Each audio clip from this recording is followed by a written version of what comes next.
Finally, the D-Rex's true purpose has been revealed, and it was not made for Jurassic Park or Jurassic World. I know, completely wild, right? But don't worry, I'll explain everything, because many people are completely confused by this entire revelation. And it's completely understandable, because in the first trailer ever released for Jurassic World Rebirth, they say this. This island was the research facility for the original Jurassic Park.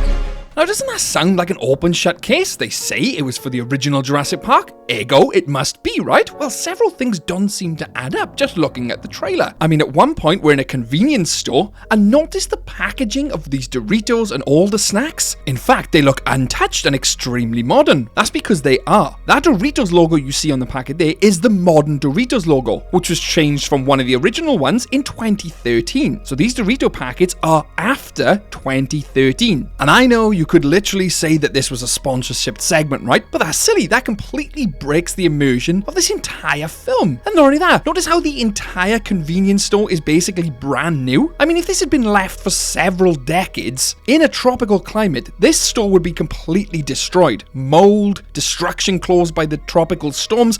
I mean, look at the time period from Jurassic Park to the Lost World Jurassic Park. That was what, 4 years? Look at the difference and destruction there. I mean, everything looks totally decrepit when they come into the worker village in the Lost World. That was only 4 years. So this facility was meant for the original Jurassic Park, pre-1993. The film is actually set in 2027. That is nearly, what, 30 plus years? It doesn't look like that to me. And I know you're probably thinking, what has this got to do with the D-Rex? Well, absolutely everything. But let me continue to explain, because you need all this backstory. You see, it's worth pointing out this convenience store segment came from the second trailer released. And in that second trailer, it gets even more confusing, because they say this right here. The theme park owners did experimental work.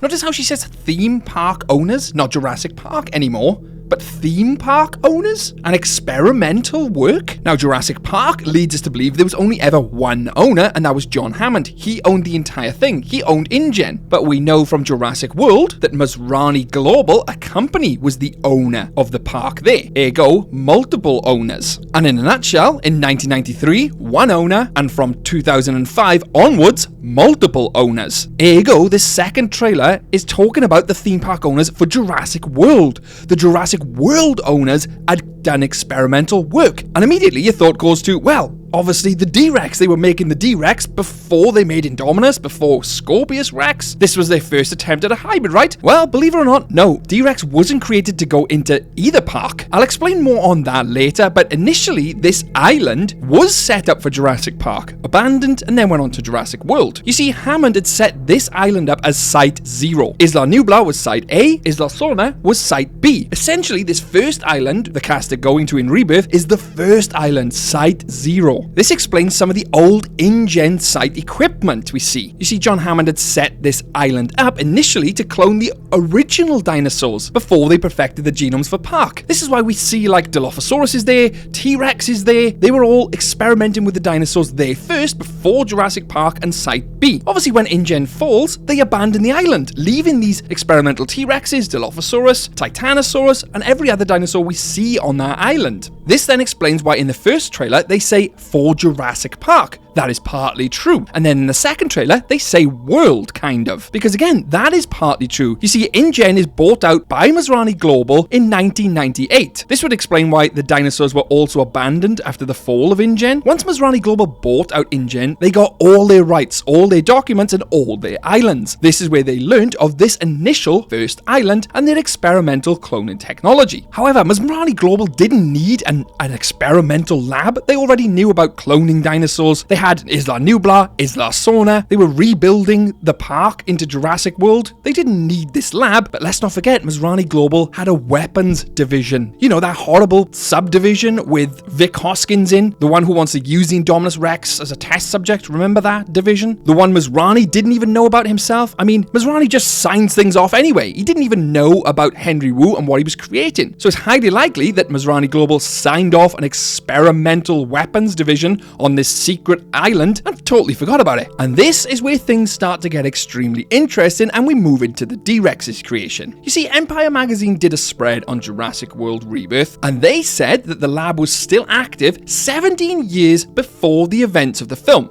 The film takes place in 2027. 17 years before that is 2010. And they say the lab is still active. 2010 is when Jurassic World is open and has been open for 4 years. I believe Jurassic World opens in 2005, 2006, meaning Jurassic World had already opened. They'd already cloned all the dinosaurs in their initial labs on Sona and Nubla. This other facility, which is up and running, the one with the T-Rex, is something else. You see, it initially got abandoned after 1993 and John Hammond's era. This then explains why the dinosaurs such as the T-Rex, the dilophosuaurs, the legacy dinosaurs were left abandoned on that island. Otherwise, surely, wouldn't they have just taken them to Jurassic Park or Jurassic World? No, after the collapse, they were just left there, abandoned. After 5 years though, however, Masrani Global and their InGen subdivision decide to bring it back online circa 2000. Now I know, immediately thinking, oh well, they brought this back online to experiment with the hybrids. Well, that isn't correct. We know they experimented with hybrid technology on Isla Nubla. They created the Scorpius Rex, pre the Indominus. They didn't need a separate island for this. They needed this separate island because what they were going to do on this island was highly illegal. And this is where we cue the Distortus Rex. Notice something off about the lab scene we see in the trailer? They're all wearing huge hazmat suits. At no point in Jurassic Park do we see this ever happen. They're not wearing suits when they're cloning dinosaurs there. In Jurassic World, we never see them wear suits when they're cloning the dinosaurs there either. No, the only reason you'd wear hazmat suits like this is for fear of infection. Look at it logically. They're also keeping this Distortus Rex in a hugely highly contained, double-doored pen where they wear hazmat suits into. Then you think the plot of Jurassic World Rebirth is about getting dinosaur DNA to cure some type of disease. I mean, they literally say in the trailer, the doctor guy says, we'll save millions of lives. I have a sneaky suspicion that the dinosaurs we'd seen in Dominion, which went out into the world, etc., had spread some type of virus. A virus which was spread through dinosaurs and originated on this island. This explains all the scientists in hazmat suits, the Distortus Rex, why it mutated, and why didn't they just put it out of its misery to start with? They weren't keeping it to put it in a park. They didn't put it in a park. They were keeping it for another reason. Obviously they were experimenting on it, but it had some type of virus/disease. This also explains why in the trailer they say it's guarded by the government and no one goes there anymore. That's because it's a quarantine zone. It's literally under quarantine. That explains why no one's been back. They literally abandoned the lab in 2010 when Masrani Global and Jurassic Park was still open. They didn't decide to continue their hybrid experimentation there because it wasn't hybrid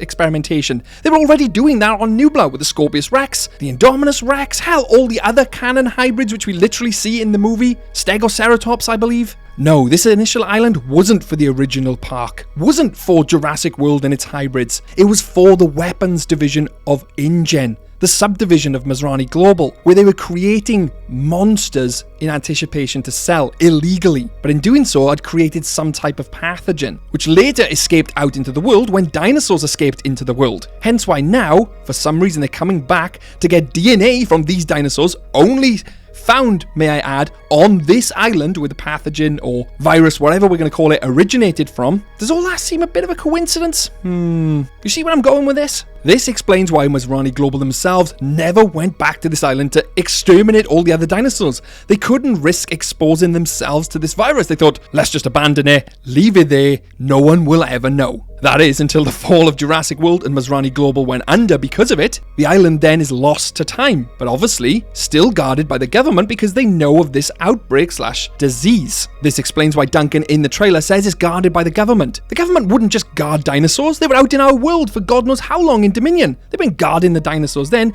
they're guarding the island because it's a source of an outbreak, and they're trying to keep this all under wraps. And I believe this is the hidden plot we're going to see in Rebirth. I mean, they're not going to tell us it all in the trailer. I think this guy or one of the guys in the team are going to be quite dodgy and will have ulterior motives to get this DNA for their bioweapons division. Hell, Obviously, they're going to use it to save lives because there's some type of outbreak in the world at this point, but there will obviously be another ulterior motive. Someone working for the company. Someone who wants this DNA to start again and to start, who knows, another type of weapons division. And here's a little bonus section. When they're in the convenience store, I decided to slow down time and look at the magazines on the shelf. Now, me and my infinite wisdom, I decided to reverse search or look back as far as I could to see if these magazines on the shelf matched anything from real life. To see if I could kind of get a date on when these were published and match it up to the film, right? Now, I couldn't seem to find anything on these magazines. I did read somewhere that the Time Traveler magazine was a magazine